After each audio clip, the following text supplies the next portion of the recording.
City corporation নির্বাচনের পরে আবারও আলোচনা শুরু হয়েছে বাংলাদেশের নির্বাচন ব্যবস্থা নিয়ে। সরকার ও নির্বাচন কমিশন অবশ্য দাবি করছে এই নির্বাচন অবাধ ও সুষ্ঠু হয়েছে, কিন্তু বাকি সবাই বলছে এই নির্বাচনের মাধ্যমে বাংলাদেশের গণতন্ত্র একটি মার খেয়েছে। তাহলে বাংলাদেশের রাজনীতি আগামী দিনে কোন দিকে যাচ্ছে? আপনাদের সবাইকে স্বাগত জানাচ্ছি বিবিসি বাংলাদেশ সংলাপের আজকের অনুষ্ঠানে।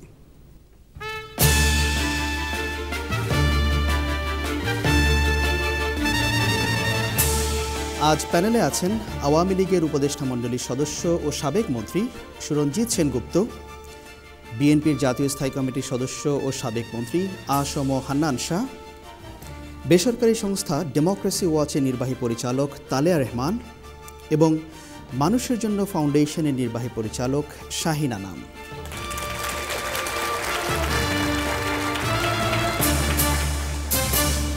বিবিসি বাংলাদেশ সংলাপের এই অনুষ্ঠানটি আমরা করছি ঢাকায়।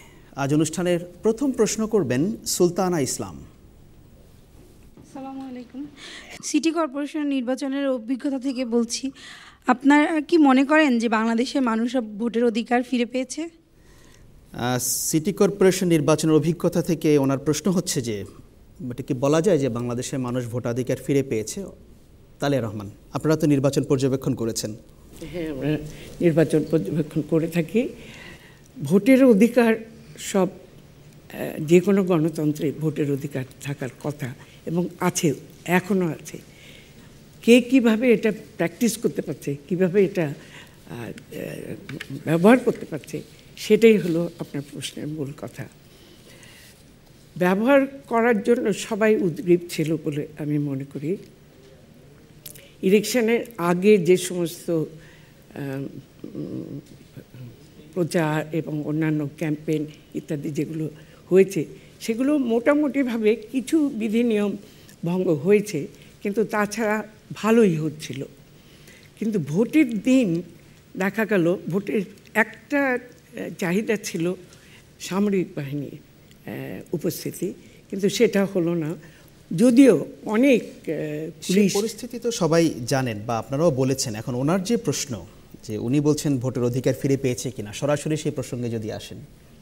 এটা সঠিকভাবে দিতে পারছে কিনা বাধাগ্রস্ত হয়েছে বলে আমি মনে করি বিভিন্ন কারণে। এর মধ্যে কি আমি যাব?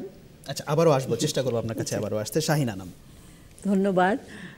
আমি সেই পর্যবেক্ষণ করি নাই, আমি ঘুরে ঘুরে দেখি নাই কেমন হচ্ছে ইলেকশন। আমি আমার নিজের ব্যক্তিগত অভিজ্ঞতা বলতে পারবো এবং যা আমি দেখেছি, পত্রিকায় পড়েছি, টেলিভিশনে দেখেছি। আমি তালেয়া আপার সঙ্গে একমত। আমাদের ভোটের অধিকার আছে, অবশ্যই প্রত্যেক নাগরিকের আছে বাংলাদেশে। সেটা আমরা কতটা প্রয়োগ করতে পেরেছি এখন প্রশ্ন হলো সেখানে। ভোট নিয়ে অনেক জালিয়াতি অনেক জায়গায় হয়েছে, আবার অনেক জায়গায় হয়নি। যেমন আমি ব্যক্তিগতভাবে আমি সুন্দরভাবে নির্বিঘ্নে আমি সেখানে ভোট আমার দিয়ে এসেছি, যাকে খুশি আমি তাকে ভোট দিয়ে এসেছি। কিন্তু একটা জিনিস আমি লক্ষ্য করলাম, এবং আমার যারা আত্মীয় স্বজন বন্ধুবান্ধব যারা অন্য অন্য জায়গায় ভোট দিতে গেছে, যে পোলিং এজেন্ট কিন্তু আরেক দলের খুব কম ছিল। এই জিনিসটা একটা হ্যাঁ অন্য সেটা একটা চোখে পড়ার মতন। এবং আমরা শুনেছি এটা নানান কারণে হয়েছে, ইন্টিমিডেশনের কারণে হয়েছে, বা তারা খুব ভালো মোবিলাইজ করতে পারেন, নাম পাঠায়নি ইলেকশন কমিশনে, এগুলো কতগুলো কারণে হয়েছে। কিন্তু আপনার প্রশ্ন যদি উত্তর আমি দেই, আমি মনে করি সত্যটা কোথাও মাঝামাঝি জায়গায় আছে। অনেক মানুষ দিতে পেরেছে, এমন বলতে পারবো না যে কেউ ভালো করে ভোট দিতে পারেনি। বিভিন্ন জায়গা থেকে যে বক্তব্য এবং বিবৃতি আসছে, বিএনপির কথা বাদ দিলাম, কিন্তু আন্তর্জাতিক সম্প্রদায় থেকে যে বক্তব্যগুলো এসেছে আপনি নিশ্চয়ই খেয়াল করেছেন। এর মধ্যে আমি ইউরোপীয় ইউনিয়নের বিবৃতি থেকে একটি জিনিস কোট করছি, যেটা বাংলায় বললে বিষয়টা এরকম দাঁড়ায়। তারা বলছে যে নির্বাচনে ভোটাররা তাদের পছন্দ মতো মতামত প্রকাশের সুযোগ পাননি। আপনি কি এটার সঙ্গে একমত? না, আমি সেটাই আমি বলছি যে আমি একমত হব। হ্যাঁ, যেখানে পারে নেই তারা পারে নেই, কিন্তু অনেকেই তো পেরেছে, এটাও তো একটা সত্য। সেটা সংখ্যা কেমন, কোনটার পাল্লা ভারী? সংখ্যা কেমন, এখন যারা এটা পর্যবেক্ষণ করবেন ইলেকশন ওয়ার্কিং গ্রুপ, তাদের আমাদের কাছে একটা ইনফরমেশন দেওয়া উচিত যে কতগুলো জায়গায় জালিয়াতি হয়েছে এবং কী হয়েছে। এই পুরো চিত্র কিন্তু আমরা এখনও ইলেকশন কমিশনের কাছ থেকে পাইনি, ইলেকশন ওয়ার্কিং গ্রুপের কাছ থেকে পাইনি। পাইনি, সরকারের কাছ থেকেও পাইনি, বিএনপির কাছ থেকেও পাইনি। ধন্যবাদ আপনাকে। তালিয়া রহমান। আমি একটু বলতে চাই যে ইলেকশন ওয়ার্কিং গ্রুপ কিন্তু একটা প্রেস কনফারেন্স দিয়ে অনেকগুলো ঘটনার কথা বলেছে। আমি আপনার সঙ্গে একমত যে আপনি হয়তো খুব নিশ্চিন্তে আপনার ভোট কাস্ট করতে পেরেছেন, যাকে দিয়েছেন তাকে ভোট দিয়েছেন, কিন্তু সবাই কিন্তু পারেনি। এবং আপনি যে কেন্দ্রে গেছেন, যে সময় গেছেন, সে সময় হয়তো এটা শান্ত ছিল, কিন্তু তারপরে কিন্তু আমি তো আমার অভিজ্ঞতা, তাই না, যেহেতু আমি মনিটরিং করছি।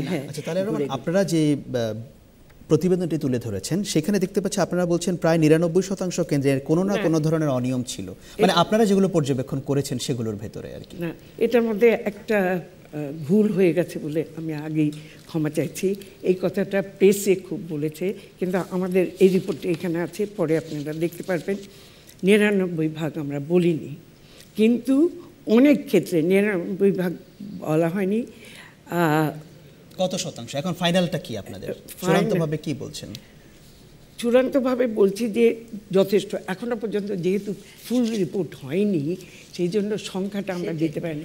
সেদিন ভুল করে এটা হয়েছে, একটা সাংবাদিক জিজ্ঞেস করেছিল, তাহলে কি এটাকে ভুল তথ্যটা সবাই, সংখ্যাগরিষ্ঠ কেন্দ্রে এটা হয়েছে এটা বলা যায় নাকি? সংখ্যাগরিষ্ঠ কেন্দ্রে এটা হয়েছে। এবং আমরা বলি আমাদের 669টা, এই তিনটে মিলে নির্বাচন মিলে 669টা কেন্দ্র পর্যবেক্ষণ করা হয়েছে, তার মধ্যে বেশিরভাগেরই আমরা পেয়েছি। ধন্যবাদ আপনাকে। দেখি দর্শকদের মতামত নেই এই বিষয়টিতে, অনেকে হাত তুলেছেন। শুরুতেই মাঝখানে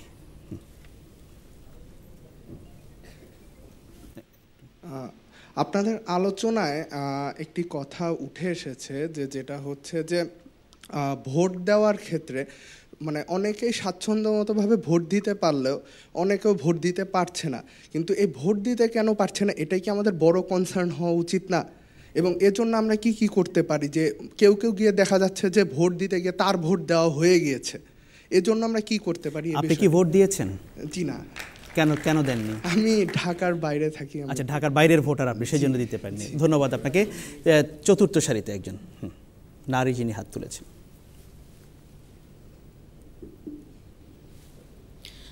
আমি নিজে ভোট কেন্দ্রে ভোট দিয়েছি, আমি ঢাকা উত্তরের ভোটার। এবং আমাদের দেশে আমি যদি এই প্রশ্নের উত্তরে কথা বলি, যেটা হয় যে যখন 11টার দিকে মানে প্রেস কনফারেন্সে ভোট বর্জনের খবর চলে আসছে, তখন ভোট কেন্দ্রগুলোতে মানুষের মানে আগ্রহ কমে গেছে এবং আর একদল বিশৃঙ্খল হয়ে গেছে। এটা আমাদের দেশে সব ক্ষেত্রেই হয়। একদল মাঠ ছেড়ে গেলে তখন বিশৃঙ্খলাটা চলে আসে, তখন ঠেকানোর উপায়টা খুব কমে যায়। কিন্তু সাধারণ 11টা পর্যন্ত মানে আমি নিজে ভোট দিয়েছি এবং 4টা কেন্দ্র দেখেছি আমার এলাকায়, কোথাও কোনো সমস্যা ছিল না। কিন্তু পরবর্তীতে খবরটা আসার পরের থেকে বিশৃঙ্খলাটা শুনেছি আমরা কিছু হয়েছে। ধন্যবাদ আপনাকে, অনেক ধন্যবাদ আপনাকে। সর্বশেষ সারিতে মাঝামাঝি যে প্রসঙ্গে কথা চলছিল, আমি একজন ভোটার, ঢাকা দক্ষিণ। আমার ভোট কেন্দ্র ছিল আপনার সিরাজ মিয়া মেমোরিয়াল স্কুল। তো আমি সেখানটাতে 10:30টার দিকে গেলাম, দেখলাম খুব শান্তিপূর্ণভাবে ভোট গ্রহণ করা হচ্ছে, সুশৃঙ্খলবদ্ধভাবে সকলেই লাইনে দাঁড়িয়ে ভোট দিচ্ছে।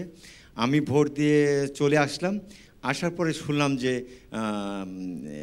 বাংলাদেশের একটি বৃহত্তর দল, দ্যাটস বিএনপি, নির্বাচন বর্জন করেছে। তারপরে টুকটাক কিছু বিশৃঙ্খলার সংবাদ পেলাম।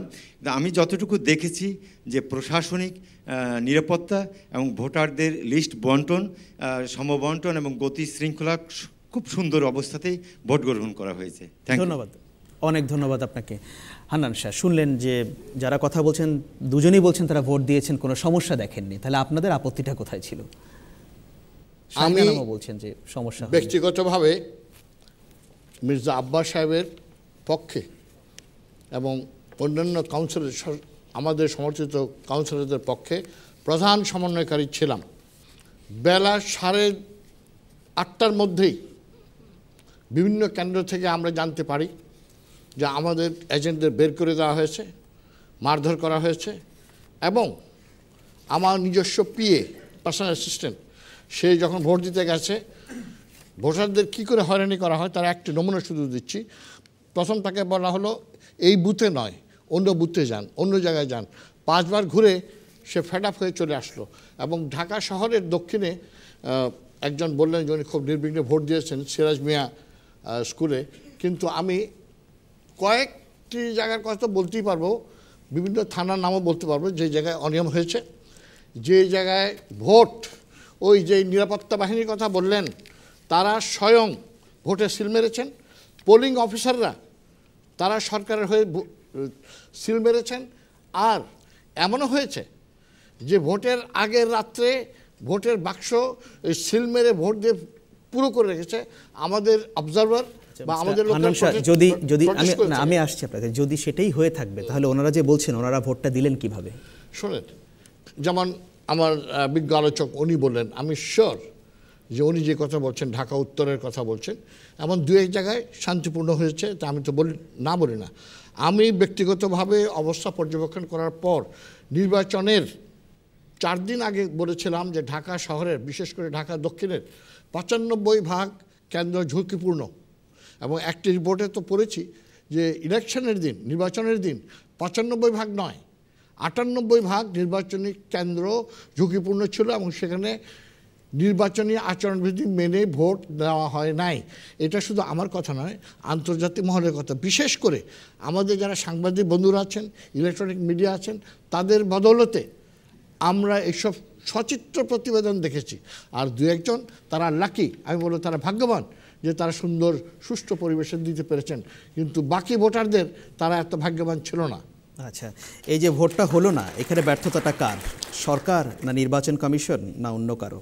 না, বরাবর আমরা বলেছি যে এই সরকার জনগণের ভোটে বিশ্বাস করে না, আর এই নির্বাচন কমিশন স্বাধীনভাবে কোনো কাজ করতে পারে না। একটা উদাহরণ দিলে আপনারা বুঝতে পারবেন। সরকারকে যত দোষী দেই না কেন আমরা, নির্বাচন কমিশনের দায়িত্ব হলো সুষ্ঠুভাবে নির্বাচন করা। নির্বাচন কেন্দ্র এবং নির্বাচনের দিন ওই কেন্দ্রের আশেপাশে 100 থেকে 400 গজ নির্বাচন কমিশনের নিয়ন্ত্রণে থাকে। আপনারা নিশ্চয়ই যারা ভোট দিয়েছেন, যারা দাবি করেন যে সুষ্ঠুভাবে ভোট হয়েছে, সেইখানে ওই 100 গজের মধ্যে কত লোক সরকারি সমর্থিত প্রার্থীর পক্ষে বুকে সেই ব্যাচ লাগিয়ে ওইটার ভিতরে ঘোরাঘুরি করেছে, অথচ সাংবাদিক বন্ধুরা এবং টেলিভিশন ক্রু যখন ভিতরে যেতে চেয়েছেন তাদেরকে অ্যালাউ করা হয় নাই। একটা উদাহরণ দিয়ে আমি শেষ করছি। ঢাকা উত্তরে আমাদের মেয়র প্রার্থী, উনি যখন মিরপুরে গেলেন, সেখানে মিল্ক ভিটা কেন্দ্রে উনি গিয়ে দেখেন যে বাক্স ভর্তি অলরেডি হয়ে আছে, বেলা তখন 10টা বাজে। বললেন এটা কী করে সম্ভব? পরবর্তীতে কি দেখলাম বা শুনলাম আমি, সেটা হলো ওই পোলিং অফিসার ওখান থেকে বহু দৌড় দিলেন, আর ওনার আর হাদিস পাওয়া যায় না। ধন্যবাদ আপনাকে। আবারও দর্শকদের কাছে যাব, জি দ্বিতীয় সারিতে আপনি। যেহেতু ভোটার অধিকার নিয়ে কথা হচ্ছে, আমি নিজেই ভোট কেন্দ্রে কাজ করেছি, এটা উত্তরা। আমার কেন্দ্রে 3000-এর মতো ভোট ছিল, কিন্তু মাত্র সেখানে 600 জন ভোট দিতে আসছে। তাহলে আমার প্রশ্ন হচ্ছে, তাহলে ভোটার অধিকার কিভাবে হলো? আমাদের জনগণের কিভাবে ভোটার অধিকার? আপনি কি হিসেবে কাজ করেছেন? আমি এজেন্ট হিসেবে কাজ করছি। কোন দলের? আমি করছি লাটিম, স্বতন্ত্র আর কি। আচ্ছা, স্বতন্ত্র প্রার্থীর। কিন্তু এত ভোট কিভাবে হলো, এটাই আপনার প্রশ্ন? জি জি। আচ্ছা, ধন্যবাদ।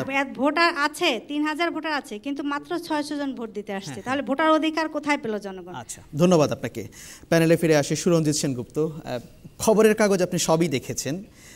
আমি শুধু একটি লাইন কোট করে আপনাকে বলছি যে একটি প্রতিবেদনে এরকম বলা হয়েছে যে সাংবাদিক তিনি ঘুরে বলেছেন বা দেখেছেন, বলছিলেন যে এ যেন নির্বাচন নয়, হাসির খোরাক। এটা তো সাংবাদিকদের কে কোথায় কি কোন কাব্য করবেন, এটা তাদের ব্যাপার। আমি ব্রিগেডিয়ার হান্নান সাহেবের কথাটার জবাবই দিই। উনি বলছেন যে এই নির্বাচন কমিশন আর এই সরকারের পক্ষে সুষ্ঠু নির্বাচন করা সম্ভব না। আমি জিজ্ঞেস করতে চাই, 5টা নির্বাচন সিটি কর্পোরেশনের আরও করেছেন, তারা সমস্যারে চিৎকার করেছেন, এই ভোট নিয়ে যাচ্ছে, এই করেছে সেই করেছে।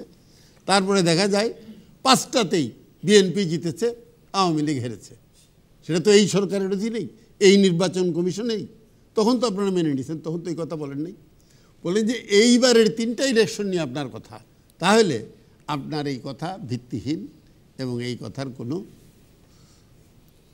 সত্যতার কোনো। আচ্ছা, মিস্টার সেনগুপ্ত, আমি আপনার কাছে আসছি। অন্য সব প্রার্থীরা যেটা বলছেন, আপনাদেরই সরকারি শরিক এবং একই সঙ্গে বিরোধী দল জাতীয় পার্টি, তাদের প্রার্থীরা বলছেন যে প্রহসন হয়েছে, নির্বাচন নয়। যারা বাম সমর্থিত ছিলেন তারা বলছেন ভোটের অধিকার খর্ব হয়েছে, আরেকজন বলছেন বেলা 12:30টার পর এটাকে নির্বাচন বলা যায় না। এটা তো শুধু বিএনপি বলছেন, অন্যরা তো এদের কথা, আপনাদের এক একজন ভোট কত করে পাইছে সেটা বড় কথা থাকে। আসল কথাতে আসেন বিএনপি এবং আমাদের কথা, বুঝছেন? অন্যরা বাদ। আমি এরা পাইছে কি? আচ্ছা, এরা তো আওয়াজ বড়, ভোট করতে গেলে 2000। সেই প্রসঙ্গে আমরা আসবো, আমাদের প্রশ্ন আছে। এটা কে কার দামি এগুলো হলো অন্য কথা, বুঝছেন? আমি তো এই কামই করি। যে কথা আসছে যে যদি কোনো সেনাপতি যুদ্ধে গিয়া বললেন বেগম খালেদা জিয়া যে নীরব বিপ্লব করতে হবে, বর্ডারদের করাইয়া উনি সৈন্য নামাইয়া দিলেন, কমান্ডার নেমে গেল, তারপরে দেখা যায় সেনাপতি 10টার সময় গিয়ে আত্মসমর্পণ করল। এই যুদ্ধ হয়? এই কমান্ডার যুদ্ধ করে? এই ভোটার যায়? দেখা গেল 2 নম্বর, দেখা গেল ভোটের দাঁড় করাইলো কারা? ভোটের দাঁড় করাইলো শত বুদ্ধিজীবী। এর মধ্যে আপনারা ছিলেন কিনা আমার তো মনে হয় থাকার কথা। এই শত বুদ্ধিজীবী দাঁড় করাইলো, আর যখন উইথড্র করলো তখন দেখা যায় এক বুদ্ধিজীবীও নাই, তখন খালি বিএনপি মধুর সাহেব খায় দায় মধুরুদ্দিন, মোটা হয় জব্বর না, দাঁড় করায় শত বুদ্ধিজীবী আর ভোট তোলে বিএনপি। প্রহসন এইটা হয়েছে না ওইটা হয়েছে? ধন্যবাদ আপনাকে। হাসান শাহ, কোনটা হচ্ছে প্রহসন? তাহলে প্রহসন হয়েছে এই নির্বাচনে, যেই 5টি নির্বাচনের কথা উনি বলেছেন, সেইখানে নির্বাচনে যারা প্রার্থী ছিলেন তারা ভোটারদের কাছ থেকে যেতে পেরেছেন।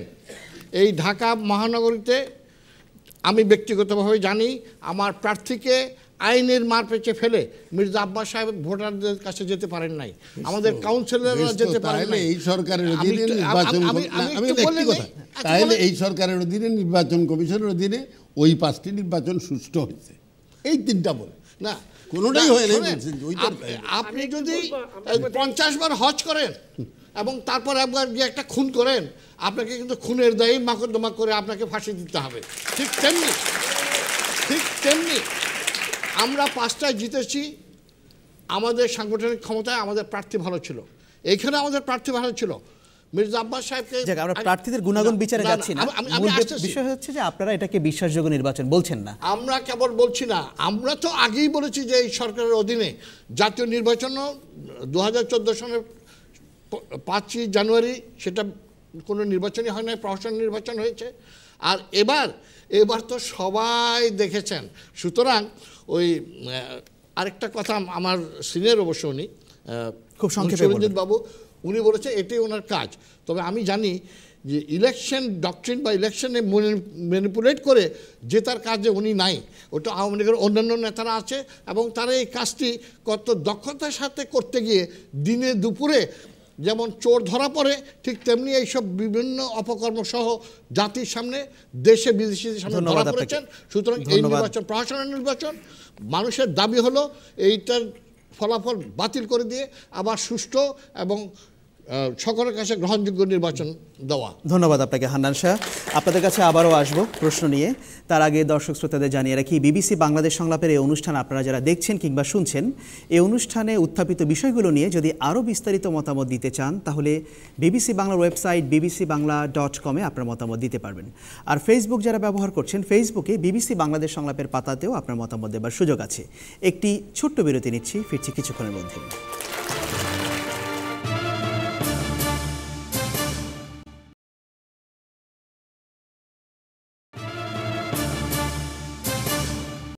সবাইকে আবারও স্বাগত জানাচ্ছি বাংলাদেশ সংলাপে। বিরতির পর আমরা ফিরে এলাম। এবারে পরের প্রশ্নে যাচ্ছি। পরের প্রশ্ন করবেন এলিনা রাহি ইরা।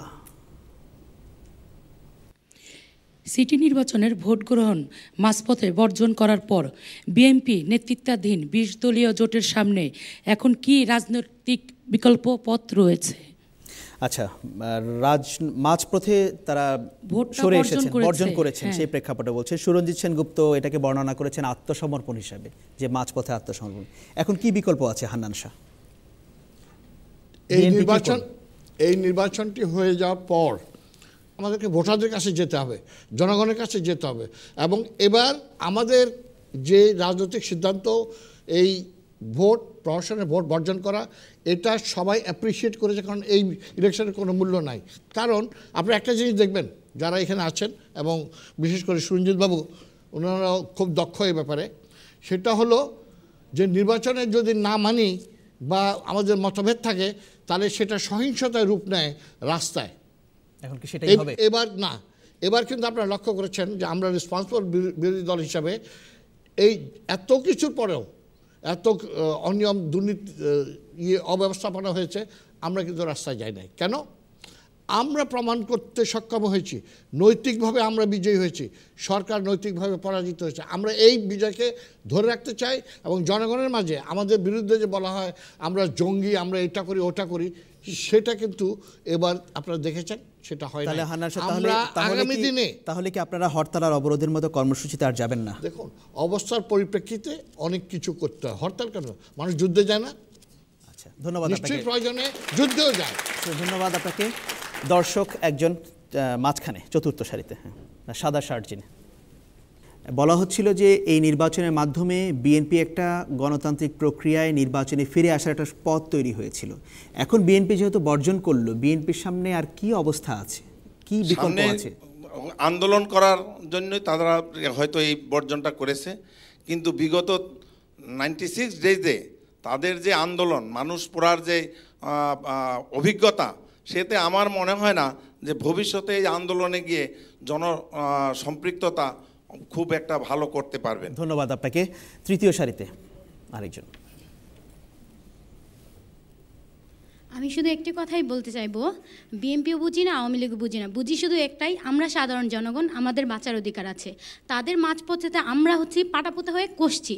তাদের যে কোনো সমস্যা হোক, সাধারণ জনগণ যাতে না পচে, হরতাল, মিছিল, অবরোধ এসব আমরা চাই না। আমরা মানুষের জানের নিরাপত্তা চাই। আচ্ছা, অসংখ্য ধন্যবাদ। শাহিনা নাম। আমি তার কথাই বলছি। এখন যে একজন প্রশ্ন করলেন বা কথা বললেন, আসলে দেশের মানুষ হরতাল অবরোধ এসব চায় না, শান্তি চায়।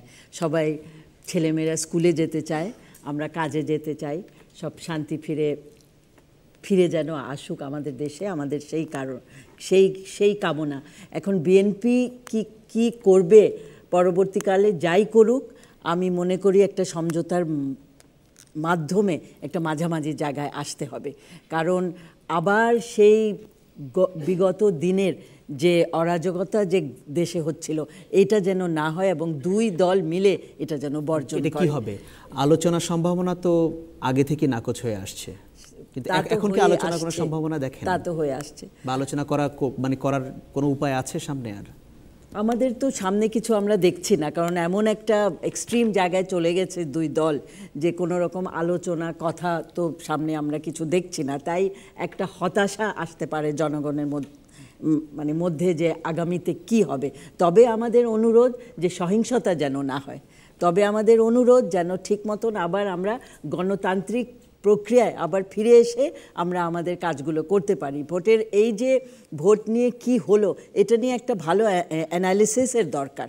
এটা নিয়ে হঠাৎ করে আবার আন্দোলন ডাকলে যে এটার সমাধান হবে আমি এটা বলতে পারবো না। কিন্তু এটা যদি ভালো করে অ্যানালিসিস করা হয় যে কেন হলো, কয় জায়গায় হলো, কি হলো, তাহলে আমার মনে হয় ভালো হবে। ধন্যবাদ আপনাকে। আরেকজন দর্শক পেছনের দিকে মাঝামাঝি। সরকার দলীয় মাননীয় সাবেক মন্ত্রী মহোদয়ের কাছে আমার একটি প্রশ্ন। 5 জানুয়ারির নির্বাচন এবং 28 এপ্রিলের নির্বাচন, দুটোটা নির্বাচন কি সরকারকে একদলীয় শাসনের পথে হাঁটাচ্ছে কিনা, মাননীয় মন্ত্রীর কাছে আমার এই প্রশ্ন। আচ্ছা, আমরা কথা বলছিলাম, কিন্তু বিএনপির রাজনৈতিক বিকল্প কি আছে সেটি নিয়ে কি আপনার কিছু বলার আছে? জি, বিএনপি তো এখন যে পর্যায়ে আছে, বিএনপি এর থেকে পিছিয়ে যাওয়ার কোনো পথ আছে বলে আমার জানা নেই। বিএনপিকে মানববন্ধন থেকে নিয়ে কোনো কর্মসূচি করতে দিচ্ছে না, সুতরাং এর পরে বিএনপির কোনো কর্মসূচি আছে কিনা সেটা বিএনপির সিনিয়র নেতৃবৃন্দ আছে, ওনারা বলতে পারেন। আচ্ছা, ধন্যবাদ আপনাকে। বামে আরেকজন চতুর্থ সারিতে আরেকজন দর্শক, টি শার্ট পরা যিনি।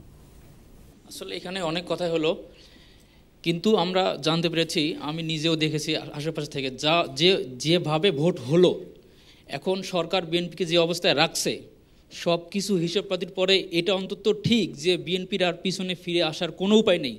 পৃথিবীতে আন্দোলনের ব্যর্থতা সফলতা সব আছে, তবুও বিএনপিকে আন্দোলন করেই এর একটা বিহিত ব্যবস্থা করতে হবে। জনগণকে সাময়িক কষ্ট হয়তো বা হবে, কিন্তু জনগণেই এই আন্দোলনে শরিক হবে, এটাই বাস্তবতা। এখানে বিএনপির আর পিছনে হটার কোনো সুযোগ নেই। ধন্যবাদ আপনাকে। সুরঞ্জিত সেনগুপ্ত। প্রশ্নের তো উত্তর ওনার প্রশ্নের উত্তর তো প্রশ্নের মধ্যেই আছে যে বিএনপি আগের 5টা নির্বাচনে বিজয়ী হয়েছে, এবারের 3টা নির্বাচনেও যে ভোট পড়েছে, যে ভোট পেয়েছে তারা, যেমন তাবিদারিয়ে এও তো 2 লক্ষ 3 লক্ষের মতো ভোট পেয়েছে। বিএনপি যদি ভোটে থাকলে যেমন আমার বাড়ির সামনে যে সেন্টারটা, আমি আপনার অনুরোধ বলতেছি, আমার বাড়ির সামনে যে সেন্টারটা, আমি জিগাতলায় থাকি, লোয়ার মিডল ক্লাস পাড়ায়, সেখানে কোনো একটা পোস্টার ছিল না। উনি ওনার স্ত্রী গেছিলেন এখানে, কোনো এজেন্ট ছিল না, কোনো ক্যাম্প ছিল না, নাথিং অফ দ্যাট সর্ট। তারপরেও দেখা যায় যে বিএনপি সেখানে 360টা পেয়েছে, আওয়ামী লীগ পেয়েছে 229। তাহলে এই ভৌতিক ভোট কোত্থেকে আসলো? 2 ঘন্টায় লক্ষ লক্ষ ভোট পড়লো, এই হিসাব করে দেখছেন? ওনারা কইলেন 20 দল, কইলেন শত বুদ্ধিজীবী, যখন তুললেন তখন একলা। আর 19টা দল কি করছে? জামাত কি করছে? জামাত ইলেকশন করছে, জামাতের তো প্রার্থী জিতেছে, অন্যরাও করেছে। সুতরাং 2 নম্বর আর যে কথাটি আমাদের একজন প্রশ্নকর্তা বলেছে, এই 93 দিনে যে শত শত হাজার হাজার মানুষ পুরাই মারছেন, 600 পরিবারের উপরে। আচ্ছা মিস্টার সেনগুপ্ত, আমি আপনার কাছেই আসছি, আপনি বলবেন যে বিএনপি যে ভোট পেয়েছে সেখানে হিসেবে দেখা যাচ্ছে প্রায় 37% ভোট পেয়েছে, যা কাস্ট হয়েছে। তার মানে বোঝা যাচ্ছে বিএনপি একটা জনসমর্থন আছে। তাহলে কি ভবিষ্যতে বিএনপির সঙ্গে এই কথাটাই বলছি, এইটার কারণেই এই যে তারা 5টা সিট জেতার পরে এখানে ভোটটা তার কমে গেল। কেন কমে গেছে? এই যে কপালকুণ্ড, বঙ্কিমচন্দ্রের ভাষায় কপালকুণ্ড লাগে বলেছিল, পথিক তুমি পথ হারাইয়াছ, বিএনপি পথ হারাইয়াছ। একই সঙ্গে আপনি সন্ত্রাস, জঙ্গিবাদ, মানুষ পুরাবেন, আবার গণতন্ত্র করবেন, দুটো একসঙ্গে। এই যে শাহিন আনাম যে বললেন এটা আলোচনা হওয়া দরকার, বিএনপির যে এই যে একটা ব্যাপক জনসমর্থন আছে সেটাকে আস্থায় নিয়ে বিএনপির সঙ্গে কি সরকার আলোচনা করতে পারে যাতে ভবিষ্যতে রাজনীতি আবার অস্থির না হয়? সমস্যাটা বিএনপিকে পুনঃসংগঠিত হতে হবে, তার রাজনীতিকে বদলাতে হবে, মানুষের কাছে যে পুরানো রাজনীতির জন্যে মানুষের কাছে ক্ষমা চাইতে হবে।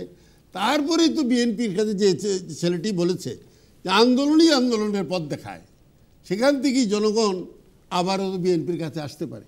আর নইলে আওয়ামী লীগ ভালো কাজ করতেছে, জনগণ তার সঙ্গে আছে, এবারের নির্বাচনে তাই প্রমাণ। ধন্যবাদ আপনাকে। তালেয়া রহমান।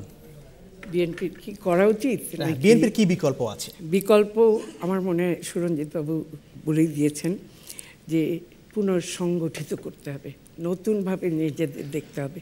সবাই আপনারা বলেছেন সবাই শান্তি চায়, বাচ্চারা স্কুলে যেতে চায়, আপনারা ইউনিভার্সিটিতে যেতে চান, অথবা নিজ নিজ কর্মক্ষেত্রে যেতে চান। গণতন্ত্র তো সেই জন্যই, মানুষের সাহায্য, মানুষ যাতে নির্বিঘ্নে নিজেদের জীবন যাপন করতে পারে, অন্য কেউ কিছু চাপিয়ে না দিতে পারে, সেটাই হলো গণতন্ত্র। এবং এইটা করতে হলে সেই একইভাবে আন্দোলনে বোধহয় ফিরে যাওয়া উচিত না বিএনপির, কেননা এটাতে দেখেছে যে এটা তেমন সফল হয়নি, এটা সফল হয়ই নি অ্যাকচুয়ালি, এবং এটার আরও বিপক্ষে অনেক গেছে। সেই জন্য আমি মনে করি এটাও মানতে হবে যে বিএনপির বহু কর্মী, বহু তাদের কর্মকর্তা সবাই কারাগারে রয়েছে, কেউ কিছু করতে পারছে না। সেই জন্য তাই বলে কি বিএনপি মরে যাবে, সেরকমই যদি হয় তাহলে নিজেকে পুনঃসংগঠিত করে নতুন লোক দিয়ে, প্রচুর লোক আছে আমাদের দেশে, নতুন লোক দিয়ে বিএনপিকে আবার সংগঠিত যদি করতে পারে, সেইটাই পথ, গণতান্ত্রিক পথ। এবং আমার গণতন্ত্রই হলো আসল মূল মন্ত্র। ধন্যবাদ আপনাকে। একটি কথা আমি বলতেই চাই, আমি যে ওই প্রশ্নকর্তা সাদা শার্ট পরে যিনি পড়েছেন, উনি যথার্থ প্রশ্নটি করেছেন, এটা আমি বলার সুযোগই পেলাম না বলে আপনার কাছ থেকে সুযোগ নিলাম। এটা একেবারেই স্থানীয় সরকারের একটা নির্বাচন, এর মধ্যে এত বিএনপি, আওয়ামী লীগ, জামাত কিছুই আসার কথা না। এটা কেবল ব্যক্তি বিশেষের জন্য ভোট দেওয়ার কথা ছিল, কিন্তু আমরা একেবারেই সব ভুলে গেছি। গণতন্ত্রের যেরকম নিয়ম নীতি সব ভুলে গেছি। আমরা কেবল এখন পার্টি দেখি, দল দেখি, সেজন্য এদের দলবদ্ধ করেছি। ধন্যবাদ আপনাকে তালেয়া রহমান। আমি আবারও আসবো আপনাদের কাছে। স্থানীয় সরকার আমি শেষ করতে ধন্যবাদ। আমার হাতে সময় আমি আসবো আবারও। এখানে আমি দর্শক শ্রোতাদের আবারও জানিয়ে রাখি, বিবিসি বাংলাদেশ সংলাপের আগামী অনুষ্ঠানগুলোতে আপনারা যদি অংশ নিতে চান তাহলে আপনি টেলিফোন অথবা SMS করতে পারেন 01-752-777-222 এই নম্বরটিতে। এছাড়া আপনি ইমেলও করতে পারেন। ইমেল করুন সংলাপ@bbc.co.uk এই ঠিকানায়। বিবিসি বাংলাদেশ সংলাপের প্রতিটি পর্ব এখন আপনি ইউটিউবেও দেখতে পারবেন। প্রতি সোমবার মধ্যরাতের আগেই সর্বশেষ পর্বটি ইউটিউবে আপলোড করা হয়। একটি বিরতি নিচ্ছি, ফিরছি কিছুক্ষণের মধ্যে।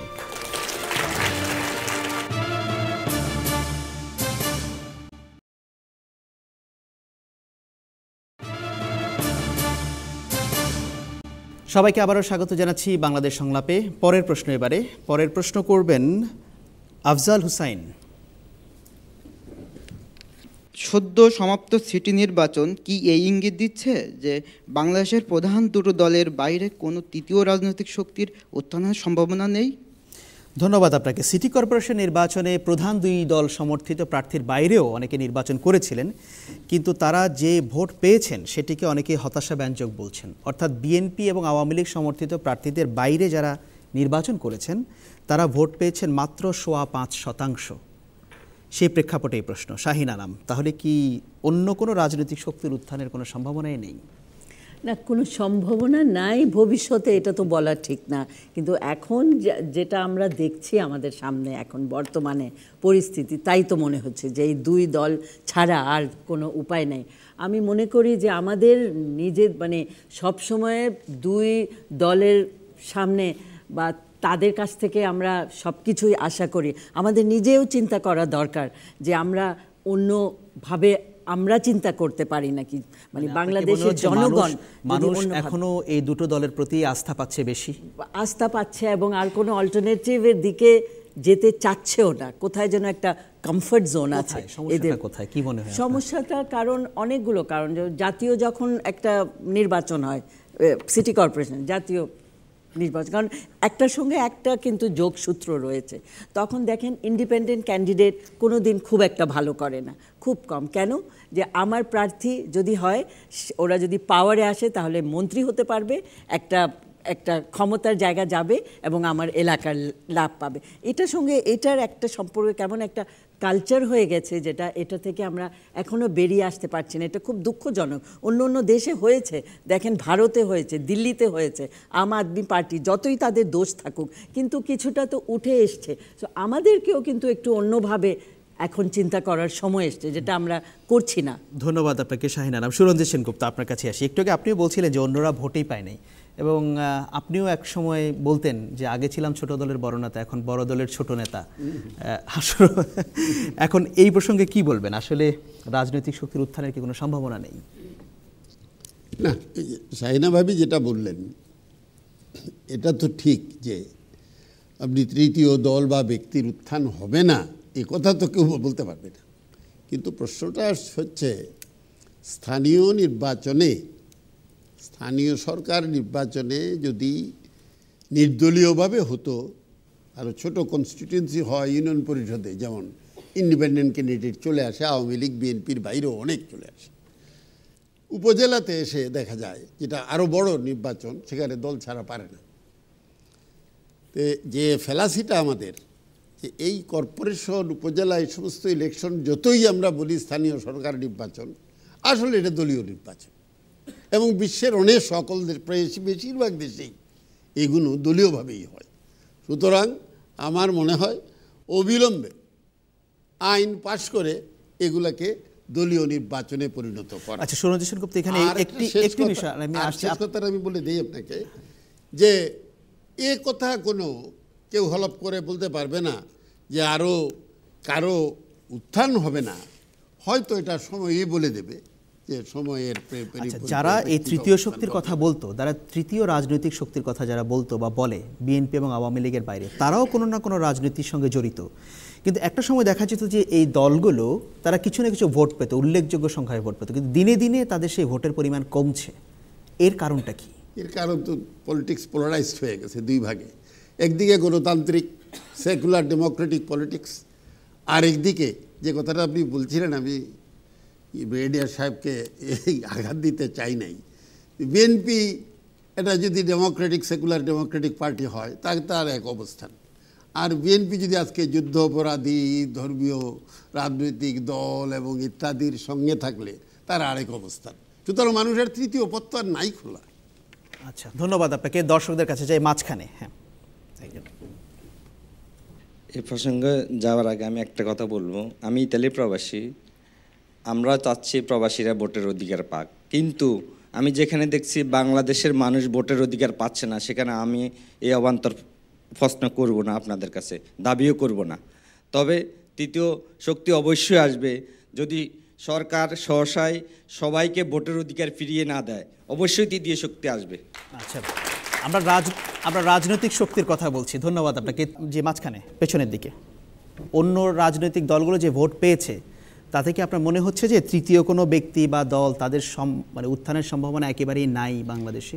না, যে পরিমাণ ভোট পেয়েছে, রেজাল্টে যে ফল দেখাচ্ছে, তাহলে দেখা যাচ্ছে যে অন্য যে প্রার্থীরা এই প্রধান দুই দলের বাইরে, তাদের ভোট খুবই নগণ্য। সুতরাং এখান থেকে এটা প্রমাণিত হয় যে আগামী খুবই নিকট ভবিষ্যতে কোনো তৃতীয় শক্তি আসার সম্ভাবনা খুবই কম। ধন্যবাদ আপনাকে। সামনের সারিতে একজন এই প্রসঙ্গে বলবেন।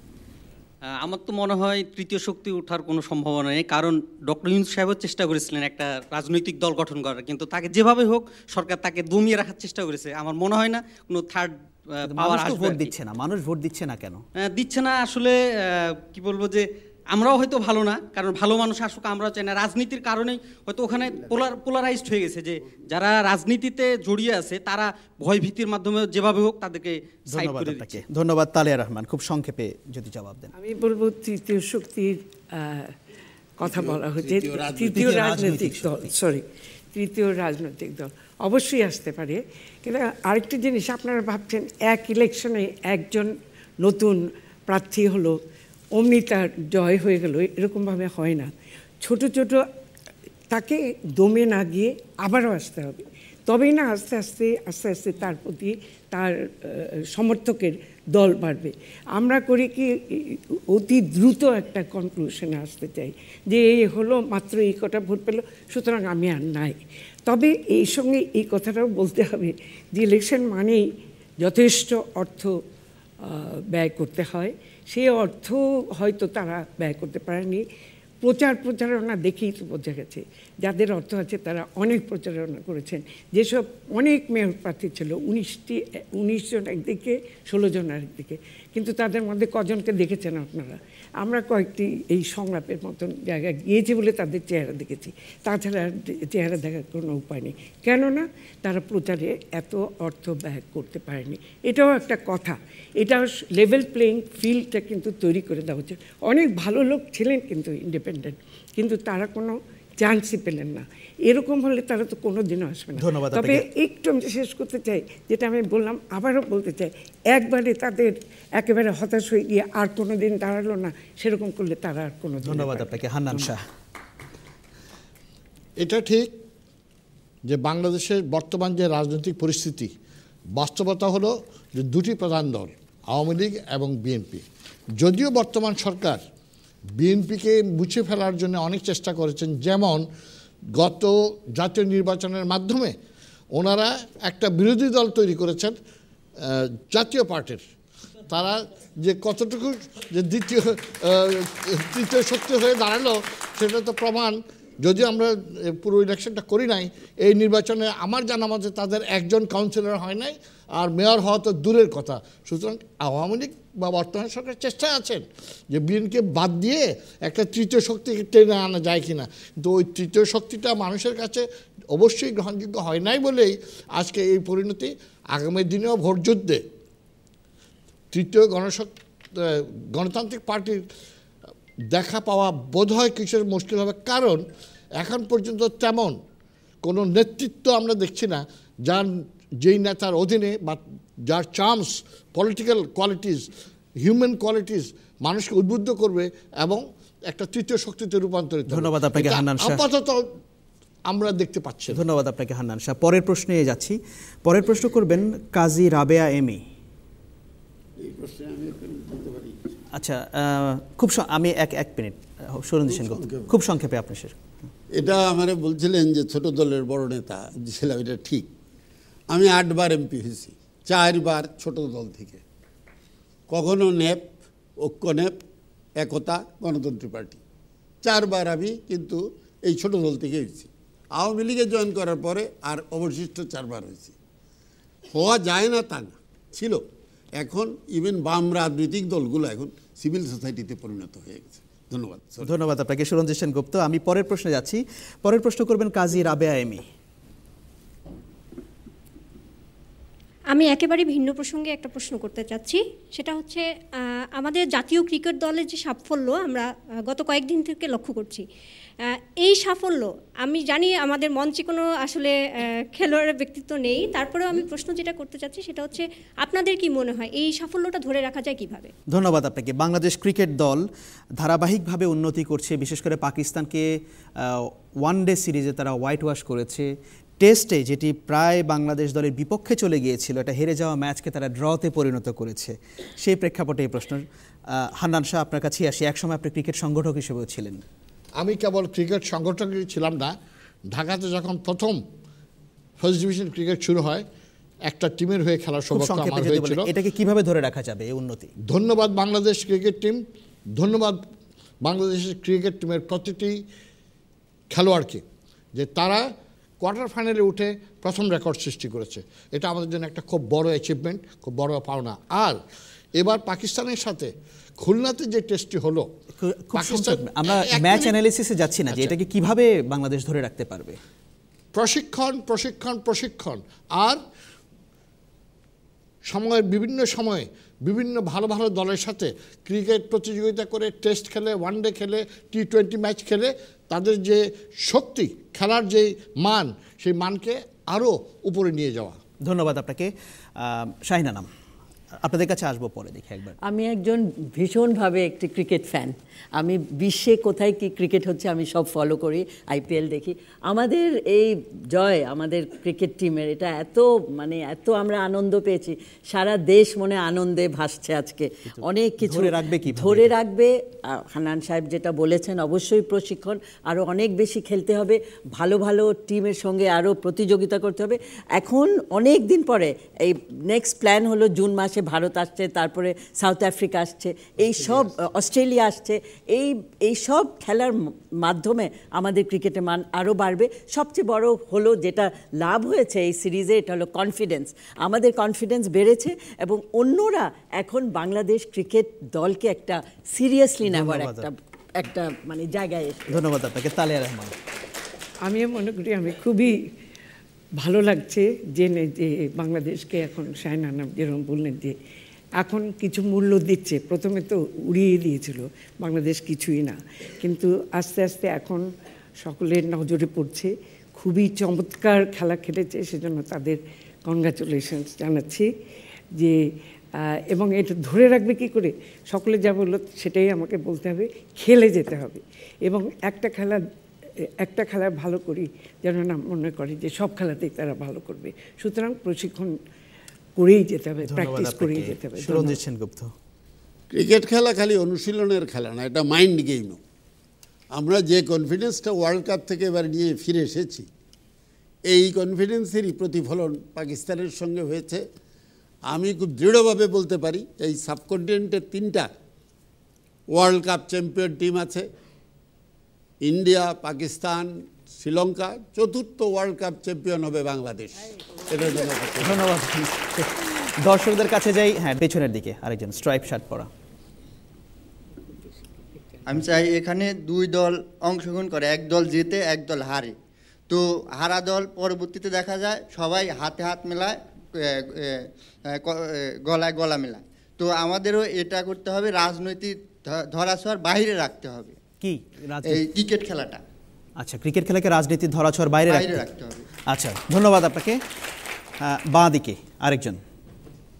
আমি মনে করি এই ধারাবাহিকতা রক্ষার জন্য বাংলাদেশের দরকার ঘরোয়া ক্রিকেট কাঠামোর উন্নতি এবং বর্তমান সরকার যেভাবে সাপোর্ট দিচ্ছে, সামনে যদি সরকারের এই আন্তরিকতা থাকে, আমি মনে করি এটা সম্ভব আরও ভালো করা, এবং আমি আশাবাদী যে বাংলাদেশ ভবিষ্যতে আরও ভালো করবে। ধন্যবাদ, অনেক ধন্যবাদ আপনাকে।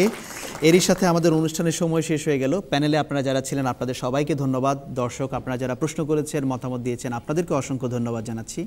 এই অনুষ্ঠানে সার্বিক সহযোগিতা করার জন্য চ্যানেল আই এবং টিসিবি কর্তৃপক্ষকেও অনেক ধন্যবাদ। বিবিসি বাংলাদেশ সংলাপের আগামী অনুষ্ঠানটি হবে ঢাকায়। সেই অনুষ্ঠান দেখার আমন্ত্রণ জানিয়ে আজ এখানে বিদায় নিচ্ছি।